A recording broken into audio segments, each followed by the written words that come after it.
ದ್ರೌಪದಿಯ ವಸ್ತ್ರಾಪಹರಣ ಸಮಯದಲ್ಲಿ ಶ್ರೀಕೃಷ್ಣನು ತನ್ನ ಮಾಯೆಯಿಂದ ದ್ರೌಪದಿಯ ಮಾನವನ್ನು ಉಳಿಸಿದ್ದು ನಮಗೆ ತಿಳಿದ ವಿಷಯ. ಆದರೆ ಶ್ರೀಕೃಷ್ಣ ದ್ರೌಪದಿಯ ಮಾನವನ್ನು ಉಳಿಸುವ ಹಿಂದೆ ಒಂದು ಕತೆ ಇದೆ. ಆ ಕತೆ ಈ ರೀತಿಯಾಗಿದೆ. ಒಮ್ಮೆ ದ್ರೌಪದಿಯು ಶ್ರೀಕೃಷ್ಣನಿಗೆ, ಹೇ ಮಾಧವ, ವಸ್ತ್ರಾಪಹರಣ ಸಮಯದಲ್ಲಿ ನೀನು ನನ್ನ ಮಾನವನ್ನು ಕಾಪಾಡಿದ್ದಕ್ಕೆ ಧನ್ಯವಾದಗಳು ಎಂದು ಹೇಳುತ್ತಾಳೆ. ಆಗ ಶ್ರೀಕೃಷ್ಣ, ದ್ರೌಪದಿ, ಅದು ನಿನ್ನ ಪುಣ್ಯದ ಫಲ. ನೀನು ನಿನ್ನ ಬಾಲ್ಯದ ದಿನದಲ್ಲಿ ಪಾಂಚಾಲ ದೇಶದ ನದಿಯ ದಡದಲ್ಲಿ ಆಟವಾಡುತ್ತಿದ್ದಾಗ ಒಬ್ಬ ಸನ್ಯಾಸಿ ಆ ನದಿಯಲ್ಲಿ ಸ್ನಾನ ಮಾಡುತ್ತಿದ್ದ. ಆಗ ಅವನು ಧರಿಸಿರುವ ಬಟ್ಟೆ ನದಿಯಲ್ಲಿ ಕೊಚ್ಚಿಕೊಂಡು ಹೋಗುತ್ತೆ.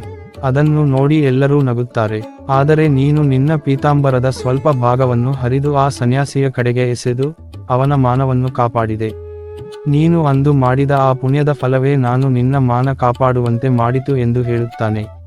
ಅದಕ್ಕೆ ನಮ್ಮ ಹಿರಿಯರು, ನಾವು ಮಾಡಿದ ಪುಣ್ಯದ ಫಲ ನಮ್ಮನ್ನು ಕೈಬಿಡುವುದಿಲ್ಲ ಎಂದು ಹೇಳುವುದು.